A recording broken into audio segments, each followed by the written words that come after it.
Back to the channel. My name is Brad and this is the Supercoach Pro. Just doing a mid-round preview of what's going on with some of the games that I watched so far on the weekend. I've actually watched most of them. For people that went early on Dawkins, he might get dropped this week. I'm not sure. Same with Mansell, he might get dropped as well. They played pretty poorly, so not too sure about their job security at the moment. Richmond got absolutely smashed, so there will be some changes. I know Grimes comes back in next week, and not sure who else. Dusty went missing after half time, so that's really disappointing. I don't have him, but he'll be a good option when he goes to about 400k, possibly. Jaden Short, he's pretty consistent. 98, I'll take that. And Bolton's still doing Bolton things at 108. Took a great screamer, I must say, too. Onto the relevant Geelong players. Probably Duncan. A few people brought him in the last couple of weeks. He scored really well against us. Guthrie too. Played a really good game. So, they're not bad options there. I like that. Stewart probably deserved more than a 92, but that's because I'm a Stewart owner. So, none of these other players are real relevant. I know 65 from Atkins is not that great, but that's because it really wasn't in their back half. So, I know Supercoach George has him, so that might hurt his ranking a little bit, but I'm sure he always does really solid. I mean, he's such a good finisher, that guy in his Supercoach team. He's always got some good trades up his sleeve. Onto the Gold Coast and St Kilda game. Took Miller. Such a pod, such a great pick. I didn't think he would be this consistent, but he's proved me wrong already this year. Bose, solid 93, not bad for a defender. I'll take that. Greenwood, he plays so well, especially when he goes forward, so I'm surprised he only scored that, but I didn't get to watch too much of the game. Farrell owners, he scored decent, 66. You'll take that in your forward on any day, really. And no one else, really. I mean, I know people took him because they thought he's going to play ruck, but I don't think he's ever been relevant, to be honest.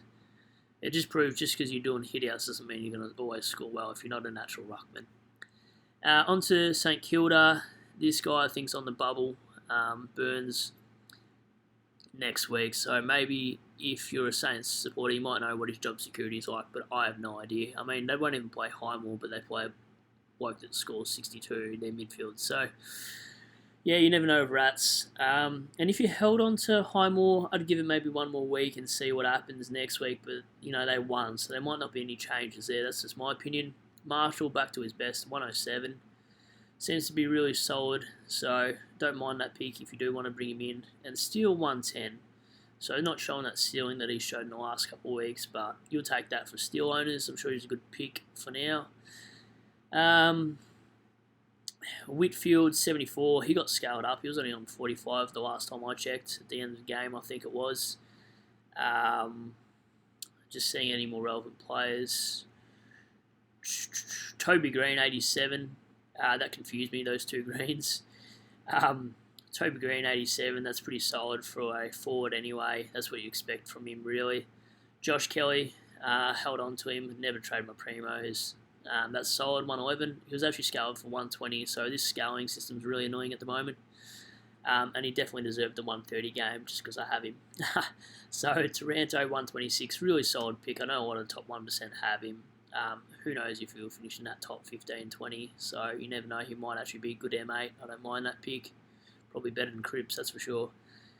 Gonna go on to Stringer. He's done his calf, so he's out for 3 or 4 weeks. Cox is probably on the chopping block if you have him.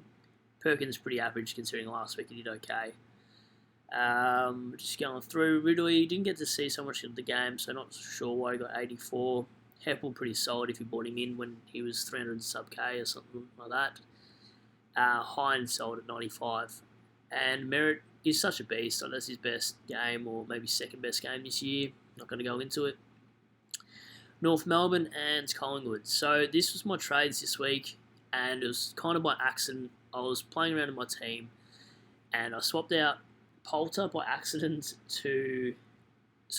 Goulden to Poulter, and he only played one game with like 52. And then I went and I had the cash to use on Rowe to Hall, and that was just mucking around on my side, and I pressed confirm, and then I realised you can't reverse trades once you do it mid-round. So that was a fluke. I was just sort of playing around with it just to see what happened, and that's sort of what came out of it. I he's so injury prone, so I'm not recommending this pick. And he played Collingwood, so he's always going to have plenty of the ball. But yeah, he's going to be on my side now because it's by accident, and I don't mind it from here anyway. Can he maintain that? Not sure though.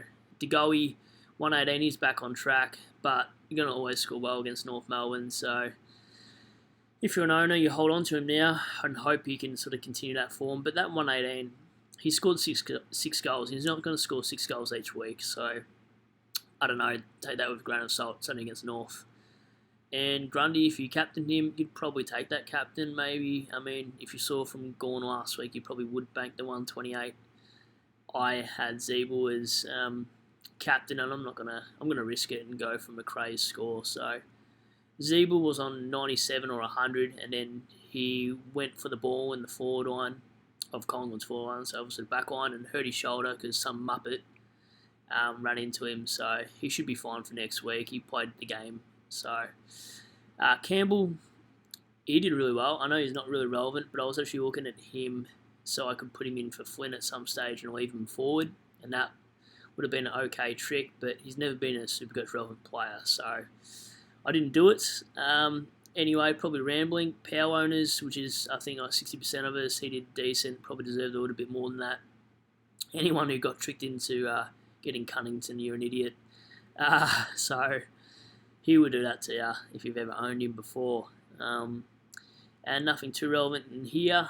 Melbourne and Sydney, what a great match to watch. I watched this tonight and it was an absolute cracker.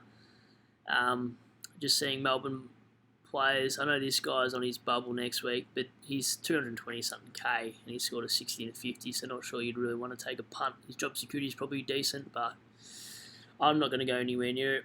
People that bought in May for value, I think he's going to play lockdown, so expect a 77 and then sort of like a 120. He might just average out 100, who knows.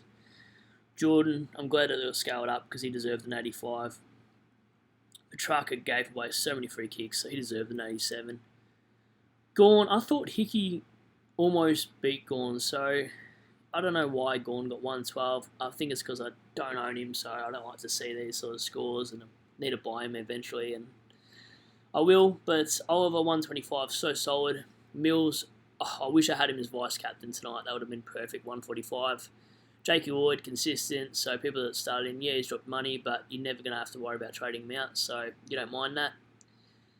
Hickey, 102, I'm so glad I didn't trade him out the week that they said he had his PCL, and I still held him by default, really.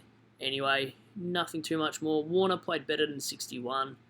So I'm not sure if he made his break-even this week. And Goulden didn't even get close to his break-even. So that's really disappointing for owners. I sold him this week, though. Port Adelaide and Adelaide. Just quickly gloss over this one.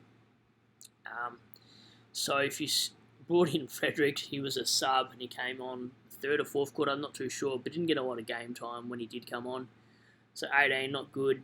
Probably wouldn't even go for him next week because he'd probably be used as a sub again or something like that. So not a fan of that pick anymore. Fantasia, if you still kept him, he's always going to do this. And at least his job security is great over the buys. Boak, 83, won the showdown medal tonight. So, yeah, that's good for him. I mean, he could have wanted a lot better score than that. But after a sore quad, he might be poking out these numbers. So, bit worried if you are an owner, but you know he's going to at least have that floor of about 80 something anyway. Houston got injured, didn't see why. I watched the game too late because I was watching the Sydney and Melbourne game. This guy, he's in a few teams. He did alright, Drew, at 107, I think. Shorty Supercoach has him, I'm pretty sure. Laird, 125. You'll take that, that's awesome. Sloan, if you held on to him, that's so solid from him, 100. But I know a lot of people have him in back line for that cover, good job security, and he'll do this. He'll score 82, then he'll score you 40, but he's probably good to hold over the buyers. Jimmy Rowe, I hate you. I know I traded you in for Aaron Hall, but the 1 week I trade you and I don't even have that choice to, take you back. Now you're going to make some more cash. That's great. O'Brien owners, I don't think there's many of you. 54. I don't know what's wrong with him the last couple of weeks. Just looks really slow. So people that got sucked into Shoal, you're an idiot because you can't chase points after that one big game and then expect him to do it consistently. Thilthorpe, I know people brought him in this week on the bubble. Pretty average game, and he's got a tough fixture, so I wouldn't look to bring him in after this round. Berry probably doesn't make his break even after the next game. And Walker, he's out of my team next week. I'm not sure who for, but yeah, he's definitely gone. I just can't have him on the field anymore. It looks like they've got a tough fixture coming up. I think that's it for my video. It was just sort of a preview for the games to see what was going on. But just quickly, if you do want to have a look at my team head-to-head, this is my cash league that I'm absolutely dominating. I think I've won all games at the moment. My team so far, 92 from Stuart, 93. Look, these are all solid scores. I'm not going to go over them too much. Only the text is killing me. Apart from that, really solid scores. Warner's not so great. All of my rookies not playing this week, which is really annoying because the week before they were, so not sure what's going to happen there. It's not going to be good for the buyers. But yeah, hopefully your team's going well through the middle of this weekend, and you can only get better from here, surely. Alright, I'll catch you guys on the next video, Sunday night or Monday morning.